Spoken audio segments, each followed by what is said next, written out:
በደማችን ውስጥ ያለውን የኮሌስትሮል ውጤቶን እንዴት እንደሚያነቡና እንዴት እንደሚተነትኑ እንሆ። በመጀመሪያ አጠቃላይ ኮሌስትሮልን እንመለከታለን። አጠቃላይ ኮሌስትሮል ማለት ቶታል ኮሌስትሮል ማለት ነው። አጠቃላይ ኮሌስትሮል ማለት በሕክምናው አጠራር ቶታል ኮሌስትሮል የሚባለውን ነው። ቶታል ኮሌስትሮል ወይም ደግሞ አጠቃላይ ኮሌስትሮል ሁሉን የያዘ ኮሌስትሮል ሲሆን መጠናቸው እንደሚከተለው ይተረጎማል። የላቦራቶሪ ውጤቶ በእነዚህ ቁጥሮች መካከል እና ከነዚህም በላይ ሲሆን እንዴት እንደሚተረጎም ልንገሮት። በግራ በኩል የውጤቶ መጠን የተዘረዘረ አለ። በቀኝ በኩል ደግሞ የአደጋ ሁኔታ መግለጫ እንዴት እንደሚመስሉ የተዘረዘሩ አሉ። በዚህ መሰረት ከዜሮ ጀምሮ እስከ 200 ከደረሰ የላቦራቶሪዎ ውጤቶ ቁጥር መደበኛ ነው፣ ኖርማል ነው ይባላል። ነገር ግን ከዜሮ ጀምሮ እስከ 200 ድረስ ከሆነ የላቦራቶሪ የኮሌስትሮል መጠኖ መደበኛ ወይም ኖርማል ተብሎ ይጠራል። ስለዚህ በዚህ መደበኛ ቁጥሮ ውስጥ ያለው የኮሌስትሮል መጠን ኖርማል ነው ብለን የምንወስደው ሲሆን እነዚህን ከዚህ በላይ እንዳይጨምሩ መታገልና መጠንቀቅ ያስፈልጋል የሚለው ነጥብ ዋና ፖይንት ነው። ሁለተኛው ከ201 ጀምሮ እስከ 234 ባለው ውስጥ ከሆነ የአጠቃላይ ኮሌስትሮል መጠኖ ከ201 እስከ 239 ውስጥ ከሆነ የኮሌስትሮል መጠኖ ለአደጋ ጫፍ የተጠጋ ነው ማለት ነው። አደጋ ሊፈጥር ጫፍ ላይ ደርሷል ማለት ነው። ጫፍ የተጠጋ ነው ማለት ነው። በእንግሊዝኛው አጠራር ቦርደር ላይን ብለን እንጠራዋለን። ስለዚህ ከ201 እስከ 239 ድረስ የደረሰ ውጤት ካለዎት ለአደጋ የተጠጋ የላቦራቶሪ ውጤት አለዎት። ለአደጋ የተጠጋ የኮሌስትሮል መጠን ስለሆነ ጥንቃቄ ያስፈልጋል ማለት ነው። ሶስተኛውና የመጨረሻው ከ240 በላይ ከሆነ የኮሌስትሮል መጠን ከ240 በላይ ከ200 ሚሊግራም ፐር ዴሲሊትር በላይ ከሆነ የኮሌስትሮል መጠኑ ከፍተኛ አደጋ ላይ ነዎት ማለት ነው።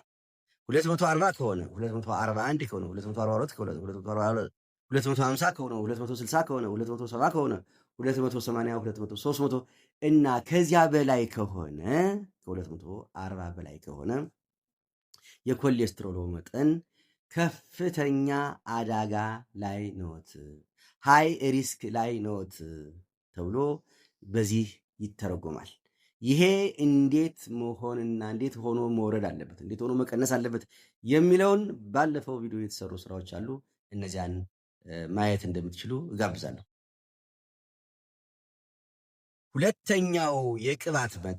ሁለተኛው የቅባት አይነት ትራይግላይሴራይድ ይባላል።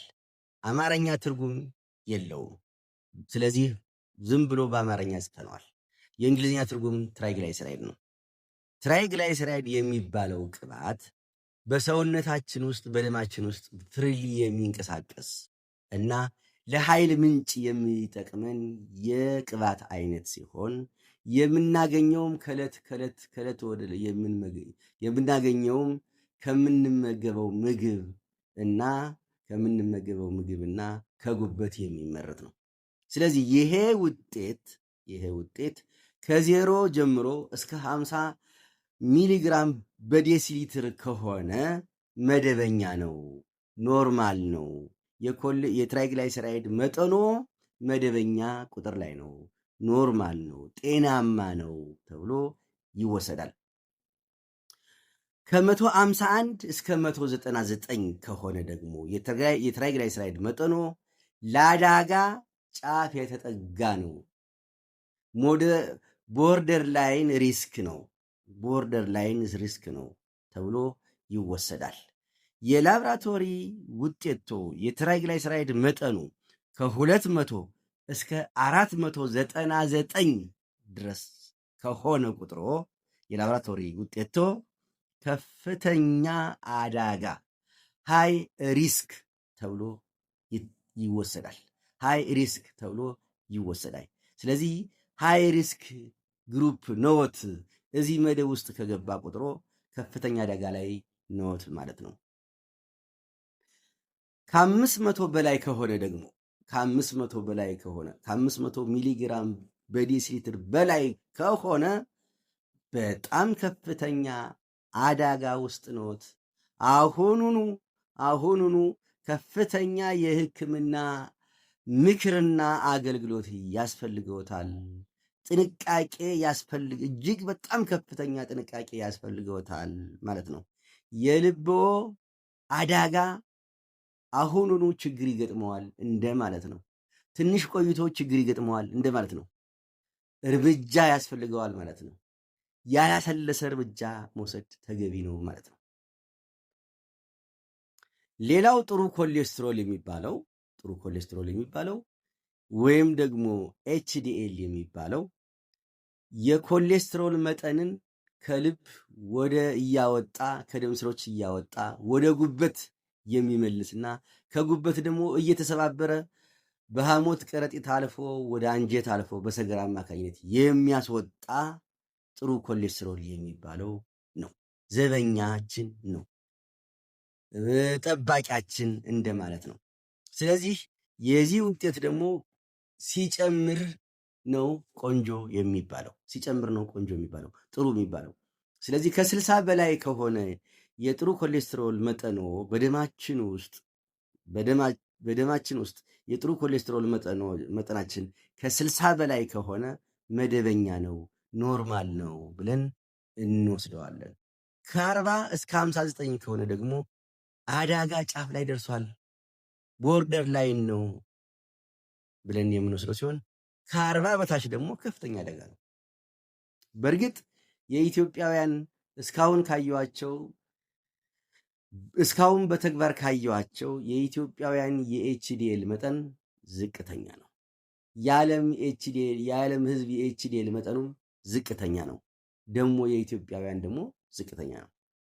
ስለዚህ ከ40 በታች ከሆነ ከሌሎች ጋር ተደምሮ ከፍተኛ አደጋ ያስከትላል ማለት ነው።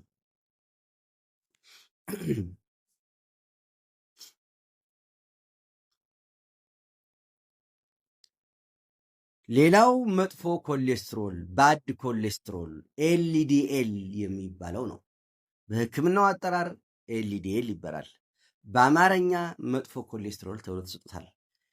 እንዲሁም ባድ ኮሌስትሮል የሚባል ሲሆን መጥፎ ኮሌስትሮል ወይም ኤልዲኤል ወይም ደግሞ ባድ ኮሌስትሮል የምንለው ከጉበትና ከምንመገበው ምግብ ከጉበት እንደገና እየወሰደ ወደ ደም ስሮች እና ወደ ልብ ስሮች እና ወደ ተለያዩ የደም ስሮቻችን ውስጥ እየወሰደ የሚለድፍ እና የሚመርግ ሲሆን የደም ስርን የሚያጠብ ነው። ስለዚህ ይሄ መጥፎ ኮሌስትሮል ከ100 በታች ከሆነ ቁጥሩ ከ100 ሚሊግራም በዲሲሊትር በታች ከሆነ መደበኛ ነው፣ ኖርማል ነው፣ መኖር አለበት፣ ጤናማ ነው ማለት ነው። ከ100 እስከ 129 ከሆነ ደግሞ ደህና ነው፣ ምንም አይልም፣ ስቲል በአይነ ቁራኛ የሚታይ ነው። ነገር ግን ከ130 እስከ 159 ከሆነ ለአደጋ ጫፍ ላይ ደርሷል ማለት ነው። እየጨመረ ነው ማለት ነው። እየጋገረ ነው ማለት ነው። ኤልዲኤል መጥፎ ኮሌስትሮል የደም ስርን እየጋገረ ነው፣ ሊያጠብ እየተዘጋጀ ነው፣ እበር እየደረሰ ነው ማለት ነው። ከ160 በላይ ከሆነ ደግሞ በጣም ከፍተኛ አደጋ ላይ ነው ማለት ነው። የመጥፎ ኮሌስትሮል መጠን ከ160 በላይ ከሆነ እጅግ በጣም አጣዳፊ እርምጃ የምንወስድበትና በጣም ከፍተኛ አደጋ ላይ መሆናችንን የሚያመለክት ነው። ከፍተኛ የሆነ እርምጃ ልንወስድበት የሚያስችለን የመጠን ብዛት ነው ማለት ነው። ሌላው ቬሪ ሎው ደንሲቲ አማርኛ ትርጉም የሌለው ነገር ግን በማሽን የማይሰራ በካልኩሌሽን የሚገኝ ይሄ ማለት ትራይግላይሰራይድ ሲካፈል ለአምስት ስናካፍለው ቬሪ ሎው ዴንሲቲ ሊፖፕሮቲን የሚባለውን የሚሰጥን ነው። አማርኛ ትርጉም የለውም። ስለዚህ የውጤት መጠናችን ከ3 እስከ 30 ከሆነ ኖርማል ነው ብለን እንወስደዋለን። የአደጋ ሁኔታ መግለጫው ኖርማል ነው ብለን እንወስደዋለን። ከ30 በላይ ከሆነ የአደጋ ሁኔታ መግለጫው ከፍተኛ አደጋ ነው ማለት ነው።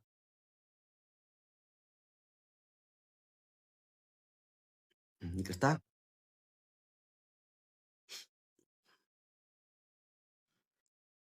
ሌላው አጠቃላይ ኮሌስትሮል ለጥሩ ኮሌስትሮል ሲቀነስ ማለት ነው።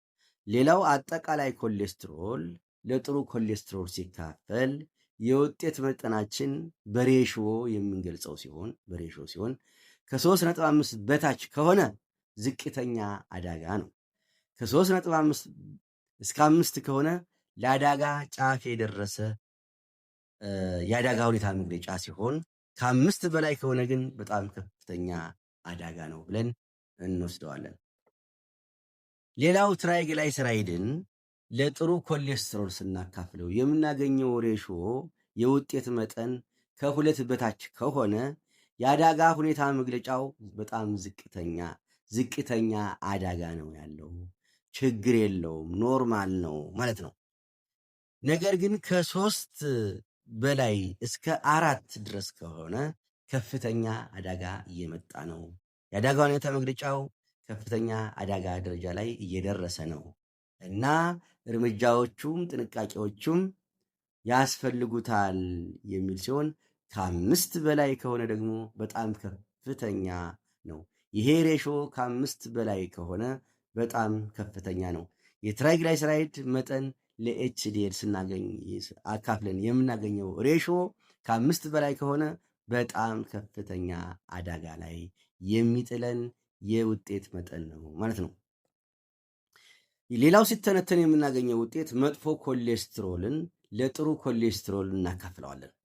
የዚህ ሬሾ የውጤት መጠን ከ2.5 በታች ከሆነ ዝቅተኛ አደጋ የምንለው ሲሆን ከ2.5 እስከ 3.5 ደግሞ ከሆነ መካከለኛ አደጋ ወይም ደግሞ ቦርደር ላይን ሪስክ ብለን እንጠራዋለን። ከ3.5 በላይ ከሆነ ይሄ ሬሾ በጣም ከፍተኛ አደጋ ሲሆን ሃይ ሪስክ ቬሪ ሃይ ሪስክ ብለን እንጠራዋለን። ሌላው ከጥሩ ኮሌስትሮል ውጪ ያሉ ሁሉም ኮሌስትሮሎች ከጥሩ ኮሌስትሮል ውጭ ያሉ ሁሉ ኮሌስትሮል ቶታል ኮሌስትሮል ሲቀነስ ትራይግላይሰራይድ፣ ኤልዲኤል እና ሌሎችም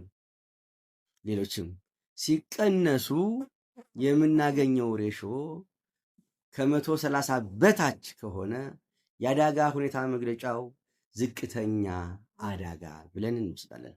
ከ130 እስከ 189 ድረስ ከሆነ ውጤቱ ወይም ሬሾው መካከለኛ አደጋ ወይም ደግሞ ቦርደር ላይን ሪስክ ልንለው እንችላለን።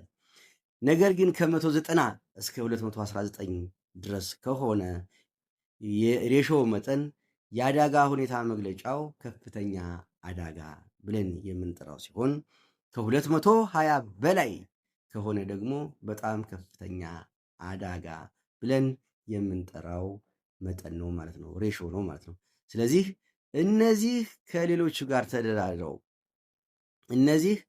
እነዚህ ኮሌስትሮል እነዚህ አጠቃላይ የኮሌስትሮል ውጤቶች ትንተና ሁሉንም ተመርምረው ሲሆኑ መካከለኛ አደጋ እና ከፍተኛ አደጋ በጣም ከፍተኛ አደጋ ብለን የምንከፍላቸው ሲሆን እነዚህ ልዩ ትኩረት፣ ልዩ ክትትል፣ እርምጃና ልዩ ጥንቃቄ የሕክምና የምክር አገልግሎት ማግኘት የሚያስፈልጉበት ደረጃ ስለሆነ እንደ ቀልድ ልናየው እና ልንዘለው የማንችል የላቦራቶሪ ውጤታችን ነው ማለት ነው። የኮሌስትሮል ውጤቱን ካወቁ ከዚህ ሰንጠረዥ ጋር አወዳድረው ደረጃዋን ማወቅ ይችላሉ፣ መመልከት ይችላሉ። ስለዚህ የራስዎን ውጤት በዚህ መንገድ መተንተን ይችላሉ። የራስዎን ውጤት በዚህ መንገድ መተንተንና ማወቅ ይችላሉ። አስተያየት ውስጥ የእርስዎ ውጤት ይጻፉ። አስተያየቶትን የእርስዎን ውጤት ይጻፉ። ስንት ነው? ልመልስላችሁ ዝግጁ ነኝ። እኔ እመልስላችኋለሁ። አስተያየት ውስጥ የእርስዎን ውጤት ይጻፉ። እኔ እመልስላችኋለሁ። ይህንን ቪዲዮ ለሌሎች አጋሩ። ጤና ለሁላችን ነው። አድማጮቼ፣ ተመልካቾቼ የዛሬውን የትምህርታችን ርዕስ በዚህ አጠናቀቂያለሁ። በሚቀጥለው ቪዲዮ እስከምንገናኝ ድረስ ጤና ይስጥልኝ። ሰላም።